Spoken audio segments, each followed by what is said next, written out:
Buscamos la carta a los Efesios, capítulo 3. Página 1202 de la Biblia Congregacional.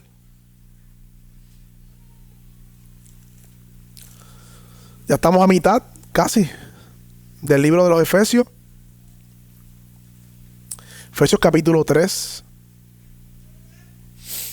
Y es hermoso porque yo había leído muchas veces Efesios. Había estudiado especialmente ese capítulo 2, capítulo 1.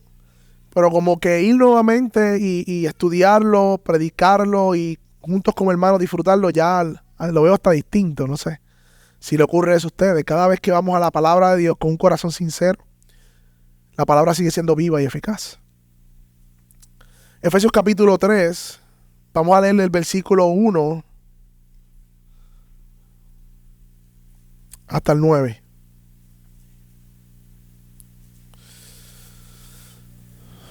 Dice la palabra del Señor: por esta causa yo, Pablo, prisionero de Cristo Jesús, por amor de ustedes los gentiles, si en verdad han oído de la dispensación de la gracia que Dios me fue dada para ustedes, que por revelación me fue dado a conocer el misterio, tal como antes les escribí brevemente, en vista de lo cual, leyendo, podrán entender mi comprensión del misterio de Cristo, que en otras generaciones no se dio a conocer a los hijos de los hombres, como ahora ha sido revelado a sus santos apóstoles y profetas por el Espíritu. A saber, aquí el misterio revelado, que los gentiles son coherederos y miembros del mismo cuerpo, participando igualmente de la promesa en Cristo Jesús mediante el Evangelio. Es de este Evangelio que fui hecho ministro conforme al don de la gracia de Dios que me fue concedido según la eficacia de su poder. A mí, que soy el menos, que el más pequeño de todos los santos, se me concedió esta gracia, anunciar a los gentiles las inescrutables riquezas de Cristo y sacar a la luz cuál es la dispensación del misterio que por los siglos ha estado oculto en Dios, creador de todas las cosas. Mis hermanos, hoy veremos como tema de la predicación el misterio revelado en el Evangelio. Y veremos 3 puntos, hermanos, o 3 divisiones. En primer lugar, vamos a ver a Pablo como el mayordomo de ese misterio. Versículo 1 al 4. Vamos a ver el misterio revelado, versículo 5 al 7. Y vamos a ver la proclamación del misterio, versículo 8 al 9. Esas son las 3 cosas que vamos a ver hoy. Así que de manera de introducción, mis hermanos, ustedes saben que una carta, hemos dicho muchas veces ya, es una idea completa que viene desde el capítulo 1 y habla de las bendiciones espirituales, ¿no? Que Pablo habló desde el capítulo 1 que tenemos en Cristo. Y de cómo se ven esas bendiciones espirituales en la comunidad de fe. Lo vimos también hace unas predicaciones atrás. Luego en el capítulo 2 vimos cómo el poder que nos resucitó a Cristo entre los muertos fue el poder que nos resucitó a nosotros que estábamos muertos en delitos y pecados. Capítulo 2. Y no solamente el poder que nos resucitó entre los muertos, sino que el poder que nos unió a una comunidad que vimos el domingo pasado. Dios creó en Cristo un solo pueblo, reconciliando a quienes, a judíos, a gentiles, en un solo hombre, dice, un solo cuerpo en Cristo. Pero ahora en el capítulo 3, este es el capítulo, dicen muchos comentaristas, más personal de Pablo. Como si Pablo abriera su corazón a los efesios a hablar de él y su ministerio. Lleva hace rato hablándonos de teología, ¿no? De la doctrina de Dios, de cómo fuimos salvados, de cómo nos unió en Cristo, pero ahora va a hablar de él como el ministro y del ministerio que Dios le dio. Y es hermoso ver el corazón de un hombre como Pablo, que no es otra cosa que ese cristiano maduro que todos anhelamos y aspiramos ser. Pero sobre todo es hermoso ver el corazón de Cristo en esta carta. Así que en el capítulo 3 él intenta, y digo intentar, porque él comienza a orar, dice, va a comenzar a orar y su pensamiento se desvía. Como dije la otra vez, Pablo a veces se va a unos viajes. Pues Pablo se va en un viaje en un sentido. comienza a orar cuando dice por esta causa en el versículo 1. ¿Lo ven conmigo?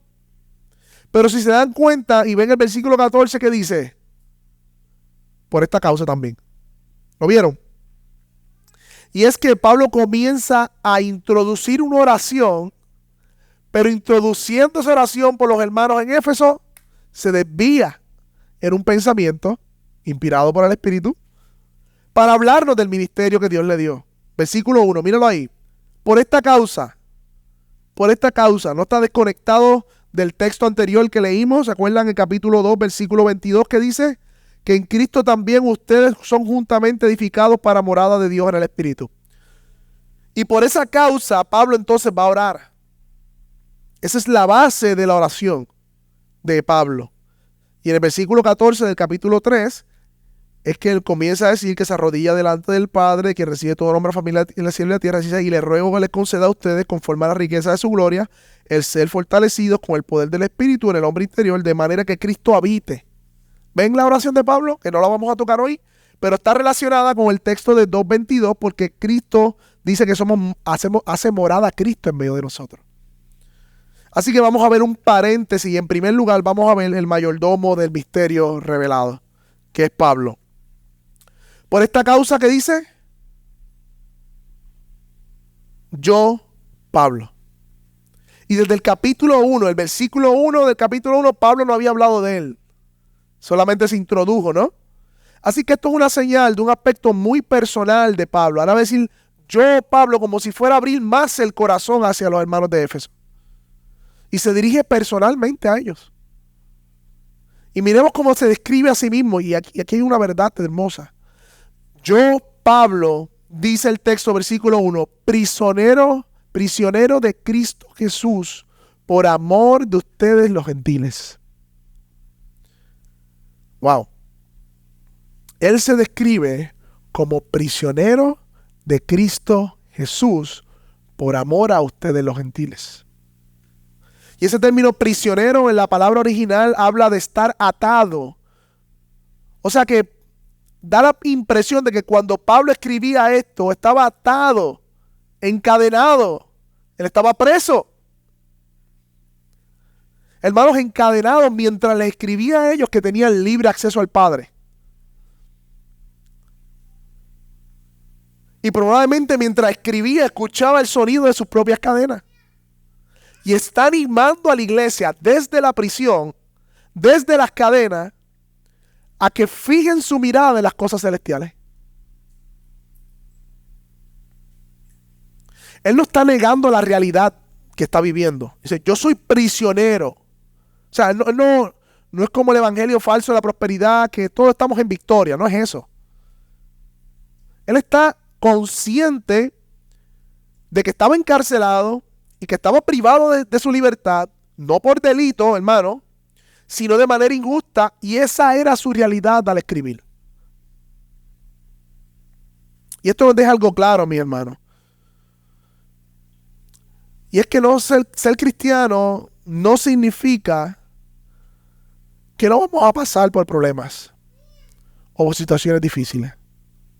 Más aún, estando y haciendo la voluntad de Dios y siendo fiel a Dios como Pablo estaba siendo fiel en su ministerio, no significa que no tendremos circunstancias difíciles. Quítese esa idea de la mente. Pablo estaba obedeciendo el llamado de Dios de llevar el evangelio a los gentiles cuando fue llamado en Hechos 9. Y precisamente por eso mismo estaba sufriendo penalidades, por hacer la voluntad de Dios. Y muchas personas dicen, es que yo no siento paz con esa decisión. Como si la paz sentimental fuera un elemento para decidir. Yo me imagino que Pablo no sentía paz cuando lo apresaron por la predicación y dijo, pues voy a dejar la predicación porque no siento paz. No, hermano, la paz o el sentimiento de paz nunca en la Biblia es un elemento para nosotros tomar decisiones. Es la voluntad de Dios revelada. Y hay un punto bien importante, mi hermano. Y es que no podemos medir el amor de Dios ni su favor hacia nosotros por nuestras circunstancias. ¿Qué mucho nos pasa eso? Muchas veces tendemos a medir cuánto nos ama Dios o el favor de Dios o su aprobación por cómo nos va en la vida. Un aumento de salario, oh, Dios me ama, está conmigo, me dieron este trabajo, me dieron un aumento. Y cuando te despiden o cuando pierdes el negocio o pierdes dinero, ¿Dios no te ama igualmente? ¿Significa que Dios está enojado contigo? Dios me sanó de X o Y enfermedad. Él es bueno, Él es fiel. ¿Y cuando te deja enfermo? ¿Sigue siendo bueno? ¿Sigue siendo fiel? ¿Él te ama? ¿Se imaginan a Pablo midiendo el amor de Dios por sus circunstancias? Vayan conmigo a 2 Corintios 11, 24 al 28. 2 Corintios 11, 24 al 28. En Corintios estaban cuestionando su ministerio, estaban cuestionando su apostolado. Y en 2 Corintios 11, 24, 28, Pablo dice, tengo que ser necio en este momento y defenderme. Básicamente está diciendo, voy a hacer esto por necedad, porque ustedes me lo pidieron. Y voy a defender mi apostolado. Y dice en versículo 11, este es el resumen de Pablo, no, la vida de Pablo. 2 Corintios 11, 24 al 28, dice, de los judíos, 5 veces recibido 40 azotes menos 1. 3 veces sido azotado con vara, 1 vez apedreado. Esto fue en Filipo, en Listra, y quedó como muerto, para que sepan. Ellos lo dejaron, pensaron que estaba muerto. Eso fue en Listra. Dice, apedreado, 3 veces he padecido naufragio. 1 noche y 1 día he estado como náufrago en alta mar. En camino muchas veces, dice, en peligro de ríos, en peligro de ladrones, en peligro de mi nación, en peligro de gentiles, en peligro de la ciudad, en peligro en el desierto, peligros en el mar, peligro entre los falsos hermanos, en trabajo y fatiga, y en muchos desvelos, y en hambre y sed, y muchos ayunos, en frío y desnudez, y además de otras cosas, dice Pablo, lo que sobre mí se agolpa cada día, la preocupación por las iglesias. Ahora imagínense a la luz de todo esto que había vivido, si Pablo midiese el amor de Dios hacia él por sus circunstancias. Dios lo odia.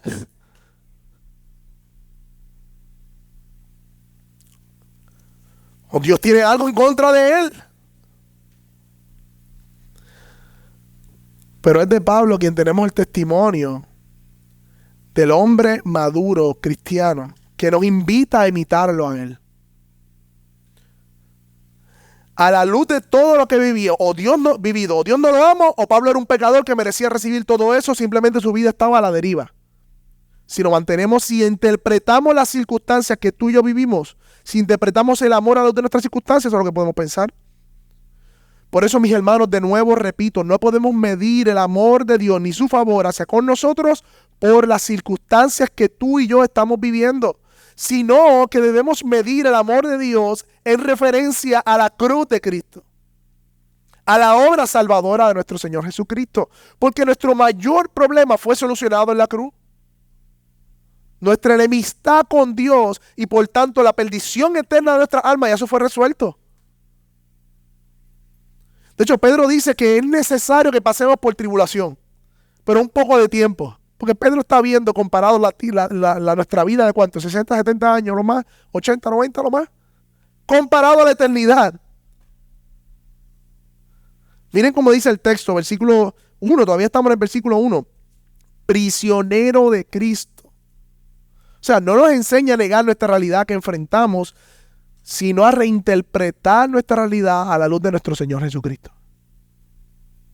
Él se ve a sí mismo como prisionero de Cristo. ¿Prisionero de quién? ¿De Cristo Jesús? ¿Cómo así? ¿Cómo así? Porque él era un prisionero de César. Recordemos la acusación original. Pablo en Hechos 21, 28 lo acusaron falsamente de haber entrado un griego al templo y los judíos le iban a apedrear por eso. Era mentira. E interviene un soldado romano que después lo amarra, lo va a golpear y Pedro le dice, yo soy ciudadano, y ahí es que empieza el juicio, y de ahí en adelante Pablo sigue encarcelado injustamente. Así que él no era prisionero de Cristo físicamente, era prisionero del César. O sea, la razón por la cual, y esto es importante también para el contexto, Pablo está encarcelado no es por ninguna falla moral o pecado, sino por injusticia para sus lectores. Ahora bien, nosotros esperábamos que dijera prisionero de César, pero él aclara que él es prisionero de Cristo Jesús. Aunque físicamente él estaba bajo la autoridad romana, él sabía que había una autoridad más alta a la cual él estaba sujetado, que era la autoridad de Cristo Jesús, no el César. O sea, aunque físicamente estaba preso por Roma, él realmente está preso por Cristo. Esto refleja una confianza verdadera y verdadera comprensión de la soberanía de Dios en nuestras vidas. Esto refleja una verdadera comprensión de la soberanía de Dios, de que Dios es soberano sobre nuestras circunstancias. Y realmente hemos comprendido la soberanía de Dios cuando no solo reconocemos el término de concepto teológico de que Él es soberano, o que entendemos la doctrina de la soberanía de la salvación, sino cuando somos capaces, junto con Pablo, decir: yo soy prisionero de Cristo, atribulado de Cristo, en sufriente de Cristo. Cuando yo puedo ver las circunstancias de mi vida a la luz de su soberanía, ahí estamos entendiendo la doctrina de la soberanía de Dios.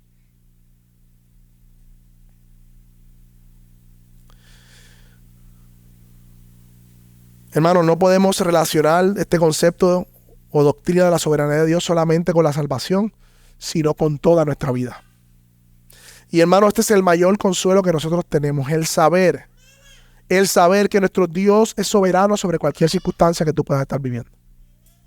Él es soberano sobre toda circunstancia. Y su amor para con nosotros no se fundamenta en las circunstancias, sino por lo que hizo Cristo en favor nuestro.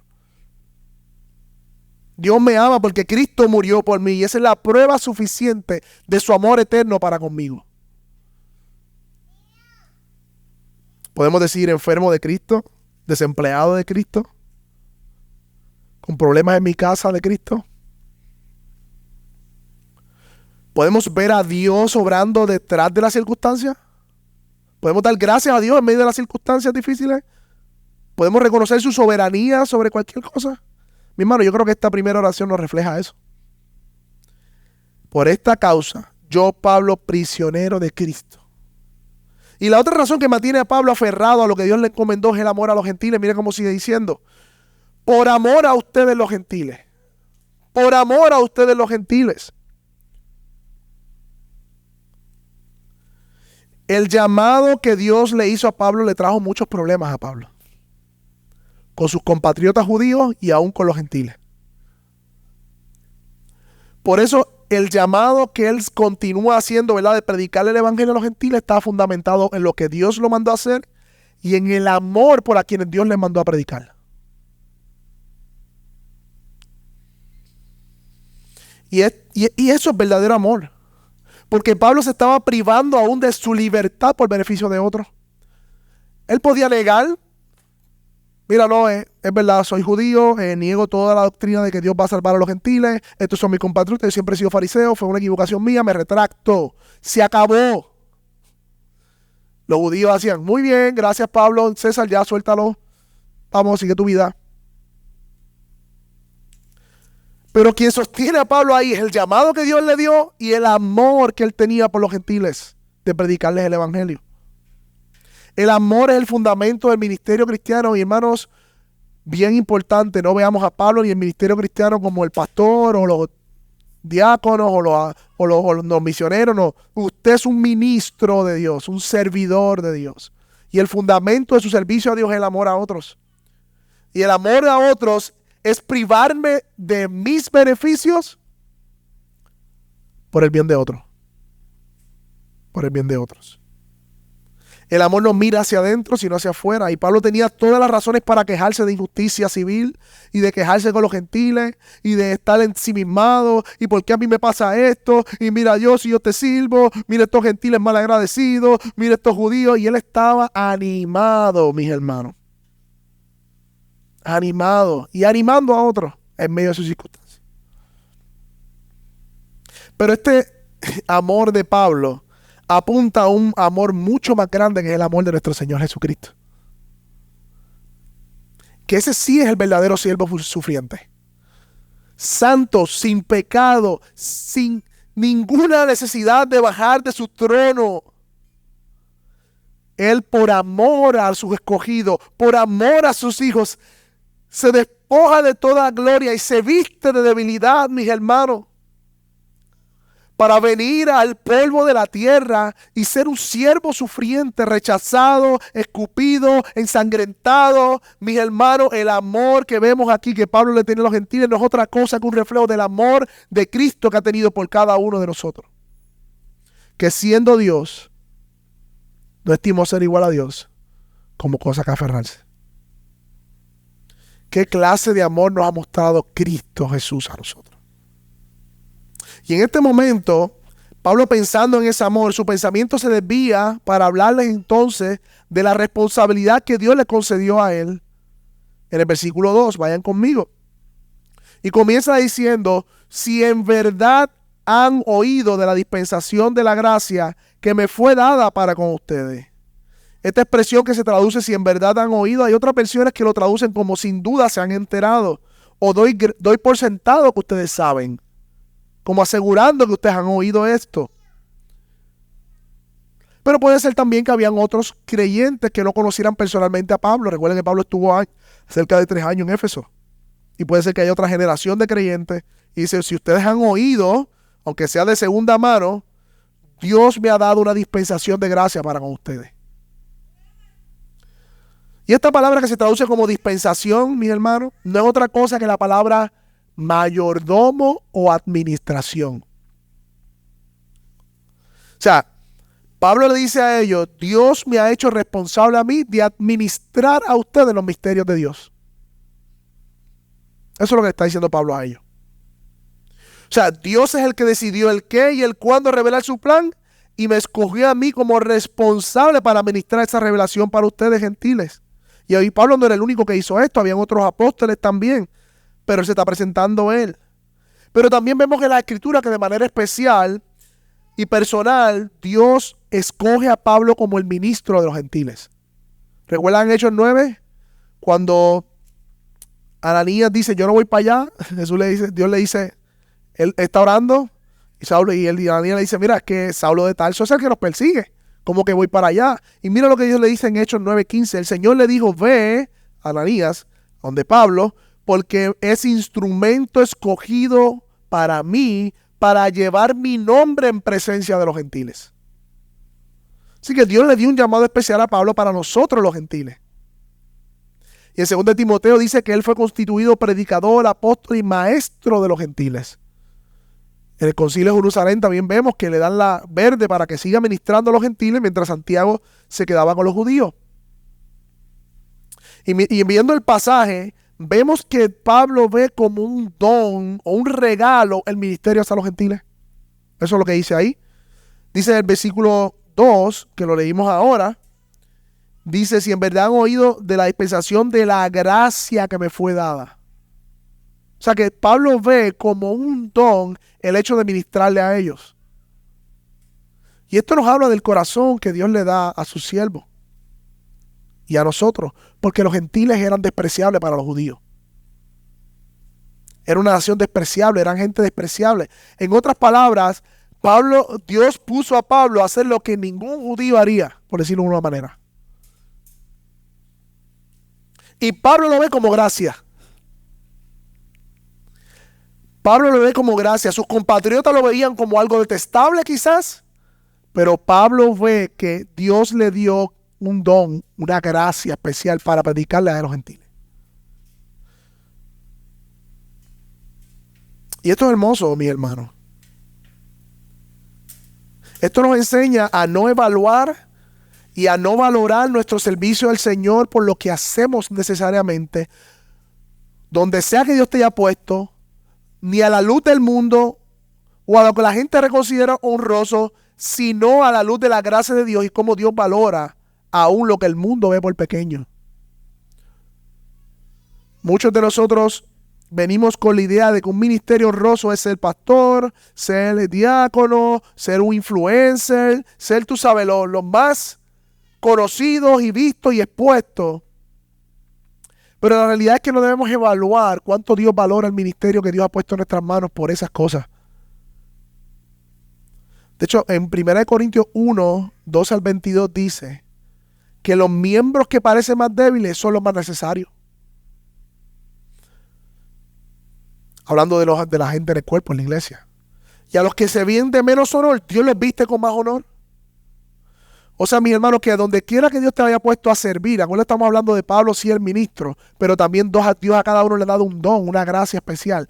Donde Dios te haya puesto a servir como iglesia, lo que sea que estés haciendo, sea pequeño, conocido, no conocido, hermano, Dios lo valora porque para Dios es una gracia, para ti es una gracia de Dios recibida. No midamos el ministerio que Dios ha puesto en nuestras manos por lo como el mundo lo mide, sino como Dios lo ve. De hecho, si no mira a Cristo, nuestro Salvador, dice la palabra que Él vino a lo vil y menospreciado del mundo. Vino humilde, sin pompas y grandes reconocimientos, sin un mega ejército. No, Él vino ministrando por las calles polvorientas de los pobres, de los abatidos, de los marginados. Tocó lo inmundo y se acercó a los despreciados, mi hermano. Sin embargo, de su ministerio y de Él es que el Padre le dice, yo me complazco en Él. ¿Ves tú el ministerio que Dios te ha dado, el servicio que te ha dado para tu iglesia como un don de gracia, como Pablo veía? Recuerda que la palabra ministro significa uno que sirve. Eso es todo. Yo sé que le hemos puesto pompa a ese nombre, el ministro. Ministro es uno que sirve. Como decía en otro lado, el que no sirve, no sirve. ¿Tú ves el servicio a Dios como un regalo? ¿Cómo estás sirviendo a tu iglesia? ¿Lo ves como un regalo el servir a tu iglesia?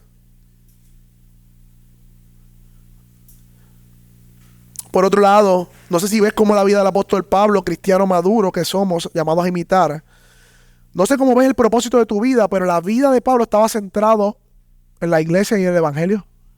Ese era el centro de rotación de su vida. Su vida giraba en torno a las preocupaciones por la iglesia y todo lo que tiene que ver con los santos. La iglesia que Cristo compró por sangre preciosa.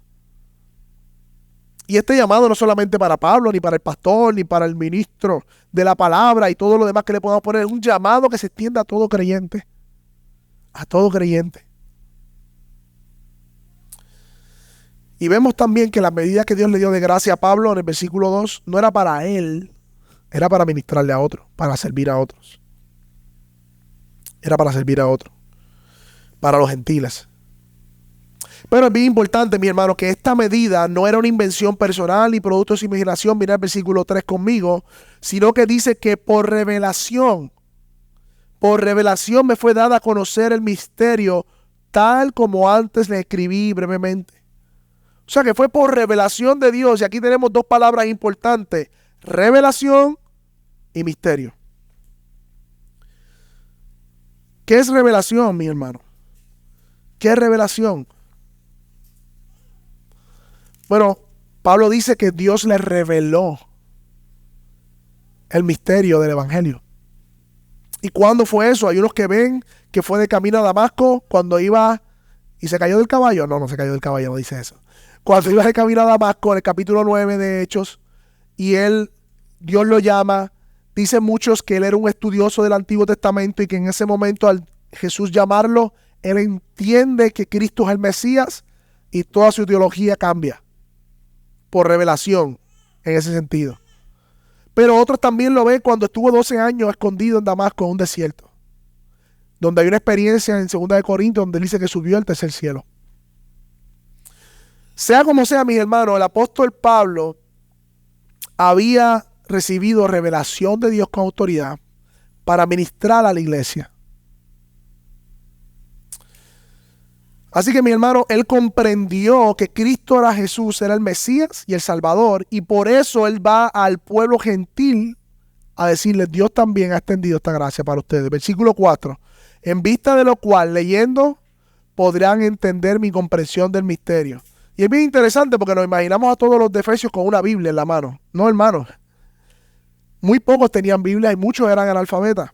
O las escrituras, no los rollos, no había una Biblia como la que tenemos tú y yo. Así que Pablo se está refiriendo a la lectura pública. Estas cartas se leían públicamente en las iglesias, en las comunidades de los creyentes. Y cuando Pablo dice lo visto de lo cual leyendo, está hablando de la lectura de las cartas a la iglesia como un documento autoritativo y apostólico. Y sin lugar a dudas jugaba un papel importante en la iglesia primitiva. Porque estas cartas circulaban y eran consideradas autoritativas como en la iglesia. Así que Pablo le dice, ustedes están escuchando del ministerio que yo tengo, que Dios me regaló hacia con ustedes y que me fue revelado. Versículo 5. Y este misterio, ahora vamos a entrar en el misterio, ¿no? Poco a poco. En otras generaciones, dice el texto, no se dio a conocer a los hijos de los hombres, como ahora se ha revelado a sus santos apóstoles y profetas. Así que, hermanos, nosotros hemos hablado sobre la palabra misterio, pero esta palabra misterio que Pablo dice que Dios le dio para ministrar, no es un misterio en sí, no es que es algo misterioso o indescifrable, sino que más bien era una verdad que no había sido dada a conocer plenamente. Parecido como, no sé si ustedes han ido a un teatro, hay una obra, y a veces hay unas cortinas que son más cortas y ven como los pies moviéndose, ven una caja y la gente acá está mirando. Hasta que no se abre la cortina, no vemos el panorama completo. De la misma manera, por decirlo de alguna manera, el Evangelio del Señor Jesucristo y la revelación del Evangelio estaba ahí, pero no se podía entender ni ver. No fue hasta que Dios reveló. ¿Qué es revelar? Quitar el velo, abrir la cortina para que entendiéramos el plan de Dios desde antes de la fundación del mundo. Y eso ocurrió con la llegada de nuestro Señor Jesucristo. Vayan conmigo a 1 de Pedro 1:10 para que lo vean como Pedro lo dice también. 1 de Pedro 1:10. Y esto es importante, mis hermanos, para nuestro fundamento como iglesia. 1 de Pedro 1:10. La palabra misterio, evangelio, salvación se intercala. Así que estamos hablando de lo mismo. Vamos a ver por qué te lo digo. 1 de Pedro 1:10. Acerca de esta salvación, los profetas que profetizaron de la gracia que vendría a ustedes. ¿Qué hicieron estos profetas? Dice ahí. Diligentemente inquirieron y averiguando y procurando saber qué persona o tiempo el Espíritu de Cristo dentro de ellos, al predecir los sufrimientos de Cristo y las glorias que seguirían. A ellos les fue revelado que no se servían a sí mismos, sino que a ustedes, en estas cosas que ahora les han sido anunciadas mediante los que predican el Evangelio por el Espíritu Santo enviado desde el cielo, las cosas de las cuales los ángeles anhelan mirar. O sea, los profetas en el Antiguo Testamento, ellos anhelaban ver lo que tú y yo hemos visto. Ellos no sabían el tiempo, ni la hora, ni quién iba a ser aquel redentor, y cómo iba a redimir, ni nada de eso. Dios lo revela cuando Cristo viene a la tierra. Y llama a sus apóstoles y le dicen, enséñenle a mi pueblo el Evangelio, que es el misterio de Dios. Así que, hermanos, tú y yo tenemos un gran privilegio. Tú y yo, hermanos, tenemos una ventaja sobre los profetas del Antiguo Testamento. Tú y yo que estamos aquí, hemos visto el misterio revelado. Hemos entendido el misterio revelado porque Dios nos lo ha revelado en Cristo por medio de los apóstoles y de los profetas del Nuevo Testamento. O sea, los profetas que escribieron las escrituras, Jeremías, Isaías, que eran inspirados por el Espíritu Santo, y todos estos profetas y todo este Antiguo Testamento, todos estos padres, tú y yo tenemos una posición aventajada. Eso es un gran privilegio y una gran responsabilidad. Es una gran responsabilidad. Ellos escribieron las Sagradas Escrituras, pero tú y yo tenemos la revelación de lo que ellos buscaban. Yo creo que a veces no valoramos el hecho de que Dios nos haya revelado a nosotros el misterio de su voluntad, que es el Evangelio. Hermano, ninguna persona del Antiguo Testamento podía descifrar que Dios nos iba a salvar por medio del mismo viniendo en forma de hombre, muriendo en una cruz. El medio por el cual Dios nos salvó era un misterio para ellos. Que Dios iba a abolir el antiguo pacto y instauró el nuevo pacto, sacando de esa manera el código mosaico que separaba a los judíos y a los gentiles. Para el pueblo de Dios eso era un misterio impensable. Que ahora en el nuevo pacto tenemos cercanía para con Dios, que le podemos llamar Padre. Eso también, mis hermanos, era un gran misterio. Y no solo eso, sino el hecho de que Dios ahora uniría tanto los judíos como los gentiles en un solo pueblo. Pero tú y yo conocemos todas esas cosas. Qué gran bendición, mi hermano, poder ver a Cristo revelado en la Escritura. Ya no hay nuevas profecías que mirar, ni nuevos apóstoles que seguir, porque ya tenemos la profecía más segura. Y los apóstoles que vieron a Cristo, caminaron con Él y fueron designados por Él, ya murieron, ya no hay nuevos apóstoles. Ahora estamos cimentados en la doctrina de ellos, que no es otra cosa que la revelación del misterio, que es el Evangelio. Versículo 6, mis hermanos. Y el misterio es que los gentiles, o sea, tú y yo, mis hermanos, somos ¿qué? Coherederos y miembros del mismo cuerpo, participando igualmente de la promesa de Cristo Jesús en el Evangelio. De este Evangelio, dice Pablo, fui hecho ministro, servidor, conforme al don de la gracia que se me ha concedido según la eficacia de su poder. O sea que, mira qué interesante. En la revelación del Evangelio, nosotros en la iglesia, los gentiles, somos igualmente herederos, miembros del mismo cuerpo. Y miremos el énfasis, coherederos, miembros del mismo cuerpo, participando igualmente de las promesas del Antiguo Testamento. O sea, ¿habrá alguna promesa del Antiguo Testamento de la cual no seremos partícipes? Porque a los judíos que estaban en Éfeso escucharon que los gentiles participaban igualmente de esas promesas. Y es triste, mi hermano, hoy día, en muchos contextos donde se ve aún que se predicaba la Biblia, no se ha entendido el hecho de que Israel como nación ya no es el pueblo exclusivo de Dios. No, hermano, como fuera el antiguo pacto. Sino que hay un solo pueblo en la iglesia compuesto de judíos y gentiles. Yo pasé por una casa esta semana y tenía una bandera de Israel. Hay muchas iglesias que dicen hay que orar por Israel, hay que ver las noticias de Israel, y todo Israel, Israel. No ha entendido que Dios ha unido de dos pueblos en uno. Y que todas las promesas de Cristo en el antiguo pacto dice que son igualmente, dice aquí igualmente, herederos de las mismas. No es por Israel que debemos orar, es por la iglesia que debemos orar, compuesta de judíos y de gentiles. Cristo es el verdadero israelita en quien Dios se ha complacido, cumplió la ley de Dios sin pecado y siendo inocente cargó todas las maldiciones del pacto. Él fue el verdadero israelita y ahora nos ha dado a nosotros sus promesas que Él ganó. Él ganó por la obediencia las promesas y nos dice a nosotros, vengan, crean en mí y todas las promesas de la herencia de ustedes. Hermanos, la iglesia no es un paréntesis, porque hay personas que piensan eso. La iglesia no es un paréntesis en el plan redentor de Dios, sino que la iglesia siempre ha sido el centro del plan redentor de Dios.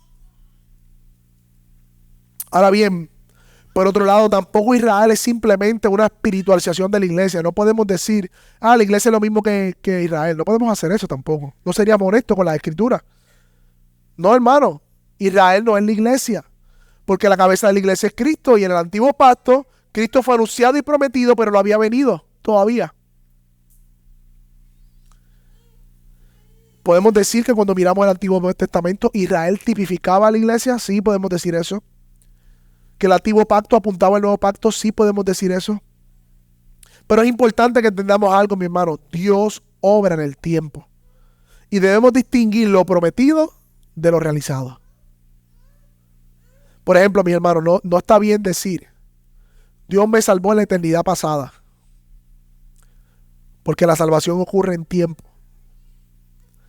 Dios me eligió desde la eternidad pasada y me salvó en tiempo real cuando el Espíritu Santo cambió mi naturaleza pecaminosa. De la misma manera no podemos decir que la iglesia es Israel y que Israel es la iglesia y que es lo mismo todo. No, hay una discontinuidad entre una cosa y la otra. Y esto es importante, mi hermano, porque es el cimiento de nuestra teología, donde fundamentamos nuestras enseñanzas. Y Pablo le está diciendo a esta iglesia, Dios hizo esto. Dios hizo eso y nos incluyó a ustedes, nosotros los gentiles, en el plan redentor de Dios, en un solo cuerpo con los israelitas, en un solo cuerpo. Y precisamente de este misterio que Pablo habla cuando dice, versículo 7, mírenlo conmigo, este evangelio, Dios no está hablando del misterio. Sí, pero misterio y evangelio es intercambiable, es lo mismo.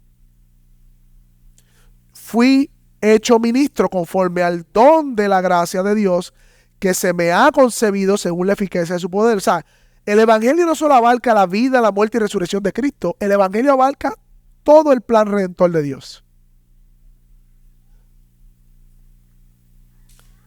Y mira qué interesante, Pablo se ve como el más pequeño de todos los santos. ¿Por qué? Bueno, algunos dicen porque en otro momento Pablo mismo persiguió a la iglesia. Y ahora se ha constituido el ministro de los que él perseguía. Yo no sé ustedes, mi hermano, pero Pablo debió tener alguna lucha con ese tema. Algunos lo ven como el aguijón en la película de Paul, Apostle of Christ. Ponen que el aguijón de Pablo era el hecho de que luchaba con el tema de que, es una película, de que había en el pasado matado a los gentiles o a los perseguidos de la iglesia y todavía ese era el aguijón de su carne. Está interesante la propuesta. No diciendo que eso es. Pero sí, él no olvida quién él era. Yo soy el más pequeño de los santos. Yo perseguí a la iglesia. Hermano, debemos recordar en el Evangelio, en lo que Dios nos ha llamado a hacer, quiénes éramos antes de Cristo. Y cómo Dios nos salvó. Eso nos mantiene humildes, hermano. Nos mantiene en nuestro lugar. Nos mantiene ahí. Qué poderoso recordar lo que éramos antes de Cristo. Y reconocer cómo Cristo nos ha cambiado por su gracia. Ahora bien, él también reconoce la fuerza de su ministerio, que es la eficacia de su poder. En ese versículo que sigue ahora, versículo 8.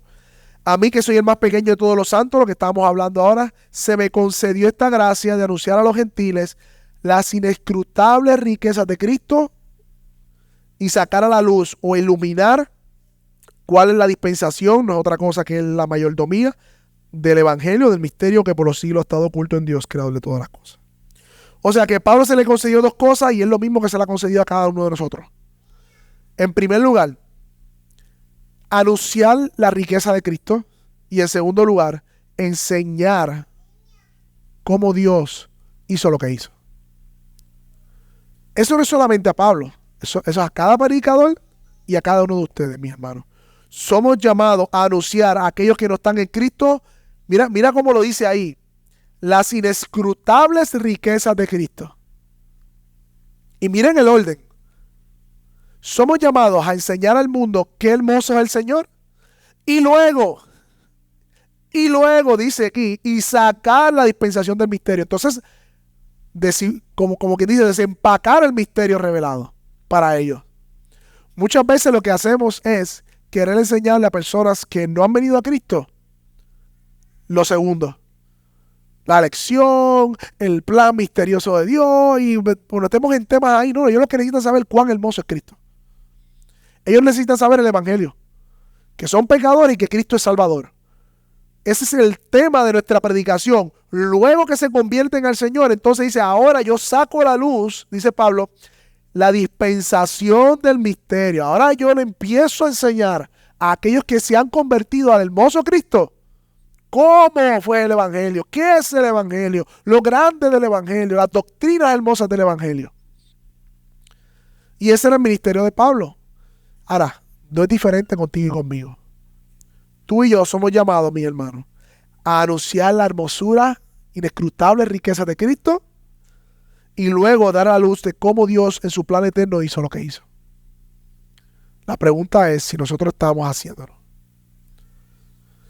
Y la realidad es que el texto continúa, el versículo 9, por ahí, y en adelante, pero si seguía no íbamos a terminar. Así que lo quiero dejar aquí y hacer una conclusión de reflexión, mis hermanos. En primer lugar, mis hermanos, vimos cómo Pablo, el apóstol, reconocía la soberanía de Dios en sus circunstancias. ¿Y cómo le interpretaba qué? Sus circunstancias a la luz de ¿quién? De la soberanía de Dios. En segundo lugar, vimos cómo él es un mayordomo, un administrador del ministerio que Dios le dio. Y cómo él lo ve como una gracia, como algo que Dios le dio por gracia. Y en tercer lugar, vimos cómo él proclamaba ese misterio revelado, que era anunciando la hermosura de Cristo y luego enseñando cómo Dios en su plan eterno hizo lo que hizo. El punto es, mi hermano, que tanto tú como yo somos llamados, al igual que Pablo, a mirar la soberanía de Dios sobre todas las cosas en todas nuestras circunstancias, somos igualmente, como Pablo, llamados a valorar el don del ministerio que nos ha dado, no importa dónde estamos sirviendo. Y número 3, somos llamados a proclamar ese misterio, ese evangelio a los que se están perdiendo. Que Dios nos ayude, que Dios nos ayude. Y si hay alguien aquí en medio nuestro que aún no conoce al Señor, no ha entregado su vida, yo sí le puedo decir que Dios ha tenido tanta misericordia que al día de hoy el evangelio está hoy siendo predicado y tú lo estás escuchando. Y te está llamando a salvación, a que te reconcilies con Él por medio de la sangre de Jesús. Así que vamos a orar y darle gracias al Señor.